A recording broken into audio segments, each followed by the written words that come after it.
मैं दिव्य धुनि की बात आपके बीच में कर रहा हूँ और ये दिव्य धुनि खास तौर से जब तीर्थंकरों की होती है तब उस समय सामान्य रूप से विराजमान रहने वाले कोई भी सामान्य केवली या कोई भी अन्य सामान्य अरिहंत देव अपनी दिव्य धुनि का प्रतिपादन नहीं करते या नहीं होती है, ये एक नियम है।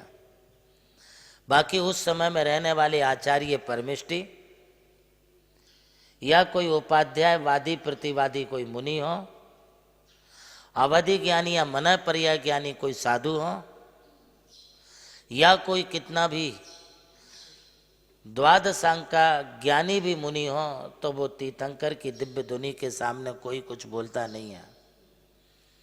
तीर्थंकर के अभाव में यदि दिव्य धुनि के बारे में यदि कोई प्रश्नोत्तर वहाँ समोसरण में चलते हैं तो तीर्थंकरों की दिव्य धुनि तो नियम से गणधरों के सद्भाव में ही होती है, और गणधर भी वही बनता है जो तीर्थंकर प्रभु का ही शिष्य हो। अन्य शिष्यों के निमित्त से या अन्य किन्हीं दूसरे के शिष्य के निमित्त से उन तीर्थंकरों की दिव्य धुनि नहीं होगी। ये नियम है कि उनके ही पाद मूल में दीक्षा लेने वाला ही होना चाहिए, अन्यथा भगवान महावीर स्वामी के समान केवल ज्ञान होने के उपरांत भी भगवान महावीर स्वामी की दिव्य धुनि अनेक मुनिराज विराजमान रहने के बाद भी 65 दिन तक उनकी दिव्य धुनि नहीं गिरी। जब भगवान महावीर स्वामी के समोसरण में सौधर्म इंद्र ने गौतम गोत्रीय इंद्रभूति ब्राह्मण के लिए उपस्थित कराया, उसे सम्यक दर्शन हुआ, 500 शिष्यों के साथ वो उनका शिष्य बना। तब गौतम गणधर के निमित्त से श्रावणवदी प्रतिपदा की ब्रह्म मुहूर्त में अभिजित नक्षत्र के रहते हुए उनकी प्रथम देव विदेशना पंचशैलपुरी अर्थात राजगिरी के विपलाचल पर्वत पर हुई। इससे स्पष्ट होता है कि तीर्थंकरों की दिव्य धुनि किसी दूसरे के शिष्यों के निमित्त से नहीं गिरती, ऐसा ये वस्तु का स्वभाव है या ऐसा ही एक नियोग और नियम है। जब तीर्थंकर कुछ बोलते नहीं होते हैं, अब उस समय यदि कुछ प्रश्न तत्व चर्चा यदि होनी है तो वो गणधर कर सकते हैं। स्वयं भगवान महावीर स्वामी के प्रथम श्रोता के रूप में उपस्थित रहने वाले राजा श्रेणिक उस समय के तत्कालीन एक बहुत बड़े राजा थे। जिस तरह से आदिनाथ भगवान के समय में सठखंडाधिपति भरत चक्रवर्ती ने एक छत्र राज्य सठखंड का किया, उसी प्रकार से राजा श्रेणिक ने मात्र सिर्फ आर्यावर्त का जो भारत वर्ष देश था उस समय का, उस भारत वर्ष का वो एक छत्र राज्य करते थे। उन्हें उनकी प्राण प्रिय धर्मपत्नी रानी चेल्ला के निमित्त से प्रथम बार जैन मुनियों के दर्शन पूर्वक सम्युक्त का बोध हुआ, और भगवान महावीर स्वामी के निमित्त से राजा श्रेणिक के लिए छायक सम्युक्त की प्राप्ति हुई, और वही राजा श्रेणिक भगवान महावीर स्वामी का प्रथम श्रोता बना। माँ जी आपने पढ़ा है, शास्त्र नहीं पढ़ा मुझे मालूम नहीं है, किंतु श्रेणिक चरित्र में भी ये बात लिखी और महावीर चरित्र में भी इस बात का उल्लेख आया, एवं सठखंडागम में भी इसका उल्लेख आया है कि राजा श्रेणिक ने भगवान महावीर से 60,000 प्रश्न किए और भगवान महावीर ने 60,000 प्रश्नों का उत्तर उन्हें प्रदान किया। आज तुम्हारे दिमाग में एक प्रश्न नहीं आता है तो ऊट पटांग प्रश्न आते हैं। तुम सोचते कुछ हो, बोलते कुछ हो, तुम्हारे दिमाग में मालूम नहीं क्या भरा हुआ है। यदि तत्व ज्ञान और सच्ची श्रद्धा तुम्हारे मस्तिष्क में, तुम्हारे दिल में होती थी तो तुम भगवान के सामने, गुरु के सामने कोई भी यदवा तदवा ऊट पटांग प्रश्न नहीं करते थे।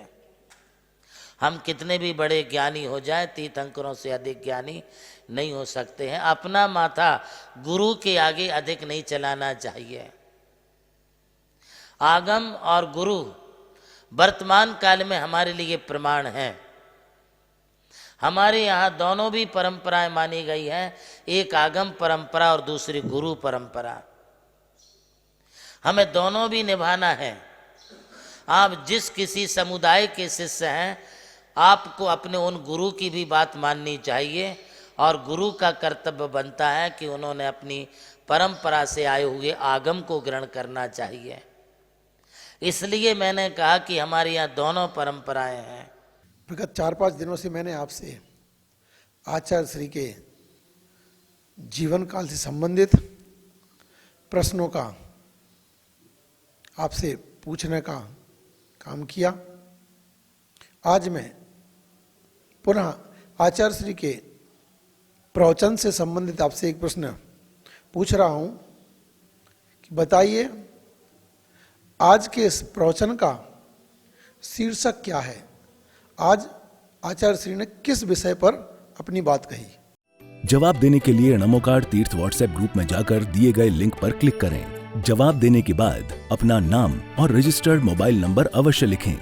विजेता का नाम आज ही शाम 7:33 पर प्रसारित होने वाले कार्यक्रम प्रज्ञाश्रमण देवनंदी जी महाराज के मंगल प्रवचन के दौरान घोषित किया जाएगा। विजेता को मिलेगा चांदी का सिक्का और वो बनेगा आज का नमोकार स्टार। नमोकार स्टार प्रतियोगिता के सौजन्यकर्ता हैं श्री जमुनालाल जी, श्रीमती लक्ष्मी देवी जैन हपावत एवं हपावत परिवार मुंबई। आयोजक श्री नमोकार तीर्थ ट्रस्ट चांदवड़ नासिक। प्रभु श्री राम की जन्मभूमि अयोध्या रही और मोक्ष भूमि मांगी तुंगी। इसी यात्रा में उनके चरणों की रथ से पावन हुई ये भूमि राम टेकड़ी, जहां अनादि निधन महामंत्र नमोकार को समर्पित दिव्य तीर्थ का निर्माण हुआ। नमोकार तीर्थ जो स्थित है नासिक जिले की चांदवड़ तहसील के ग्राम मालसाने में, परम पूज्य गणाधिपति गणधराचार्य श्री कुंथू सागर जी महाराज के उत्तराधिकारी शिष्य परम पूज्य सारस्वताचार्य देवनंदी जी महाराज ने कई तीर्थों के जीर्णोद्धार के पश्चात एक ऐसे तीर्थ की परिकल्पना की कि जहां के दर्शन मात्र से ही जैन धर्म का ज्ञान हो सके, जिसके विशाल प्रांगण में प्रवेश करते ही दर्शन होते हैं विश्व के सबसे ऊंचे समोशरण के 108 फीट ऊंचा यह समोशरण बोलता हुआ समोशरण होगा, जो आधुनिक टेक्नोलॉजी पर आधारित होगा। इसकी परिक्रमा आप मिनी ट्रेन और नौका विहार के माध्यम से भी कर सकेंगे। समोशरण में भूतल पर कलिकुंड पार्श्वनाथ भगवान और पद्मावती माता के 24 स्वरूप विराजमान है। प्रथम तल पर चंद्र प्रभु भगवान की 32 फीट ऊंची अति मनोहर पद्मासन प्रतिमा विराजमान है। विश्व के सबसे ऊंचे पंच परमेष्टि के 51 और 31 फीट की प्रतिमाएं भी यहाँ पर स्थित हैं। साथ ही जैनागम के महान गुरुओं को समर्पित अति सुंदर गुरु मंदिर है। ध्यान कक्ष, ग्रंथालय, संत भवन, 22,000 स्क्वायर फीट का विशाल पिलरलेस हॉल और 200 से अधिक कमरों की धर्मशाला, भोजनशाला, समाज जन हेतु कम खर्च में मांगलिक आयोजन के लिए मंगल कार्यालय और आगामी योजना में है जैन नॉलेज सिटी। और इस भूमि पर आकर आपको अनुभव होगा नमोकार केवल एक तीर्थ नहीं, एक दिव्य अनुभूति है। वो अनुभूति आपकी भी प्रतीक्षा में है।